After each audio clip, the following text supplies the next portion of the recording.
Hi, this is Cory Spicer. Let's go ahead and review some research we did on ovarian torsion. Nearly 23 million emergency department visits are made annually for abdominal and pelvic pain, and ovarian torsion ends up on the differential diagnosis quite often, although the incidence is uncommon. And imaging plays an important role in evaluating these patients. Currently, ultrasound is first line for diagnosing ovarian torsion. However, ultrasound has limitations.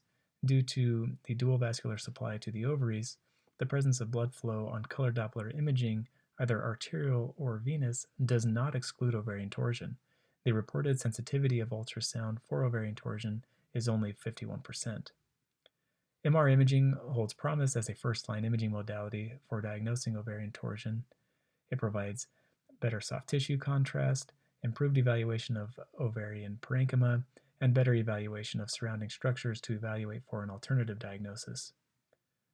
The purpose of our study was to determine the sensitivity and specificity of MRI in the detection of ovarian torsion in patients presenting to the ED with clinically suspected ovarian torsion. This was a retrospective review of clinical reports, which were classified as either positive or negative. Reference standard for a positive MRI was either a surgery operative note or the patient was clinically positive for ovarian torsion, but surgery was deferred by the patient. Reference standard for a negative MRI was a surgery operative note when surgery was performed for another indication besides ovarian torsion, and when this was not available, a medical records review was performed looking for an alternative diagnosis or pain resolution, and a follow-up note was also reviewed. Our standard MRI abdomen pelvis was performed for all patients, which includes coronal, axial, and sagittal T2, T2 fat saturation, and steady-state imaging. Post-contrast sequences were performed, as well as in and out of phase imaging through the pelvis. 134 patients were scanned with MRI for suspected ovarian torsion. 42 of those patients had positive MRIs, and 32 of those patients were positive at time of surgery. 4 patients had high clinical suspicion for ovarian torsion, but surgery was deferred by the patient, giving us a total of 36 true positives. 6 of 42 positive MRIs were negative at time of surgery, giving us 6 false positives.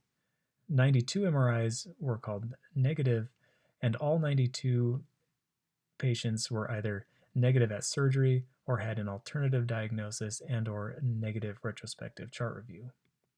Putting it all together, we have a sensitivity of 100%, specificity of 93.9%, positive predictive value of 85.7%, negative predictive value of 100%, and overall accuracy of 95.5%. Here are representative images of patients we reviewed. This patient demonstrates a right ovarian simple cyst, peripheralized follicles, ovarian stromal edema, and a twisted pedicle as seen on this T2 space. The right ovarian torsion and simple cyst were confirmed at surgery.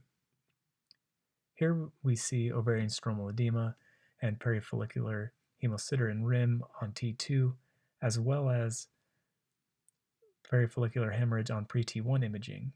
The torsion and non-viable ovary were confirmed at surgery.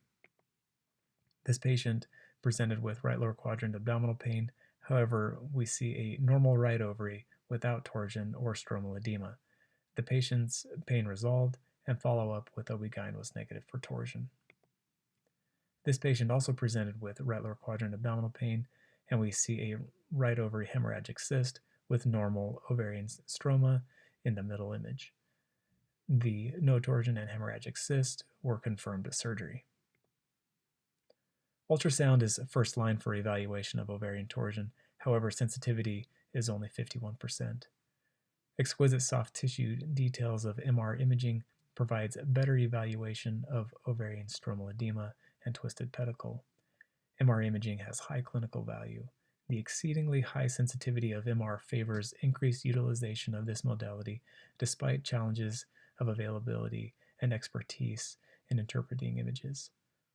The high negative predictive value emphasizes role of MR in excluding torsion in a non-invasive, non-operative way, thereby reducing overall diagnostic laparoscopies and healthcare costs. In conclusion, MR imaging is a highly sensitive and specific test in the evaluation of patients with pelvic pain and suspected ovarian torsion.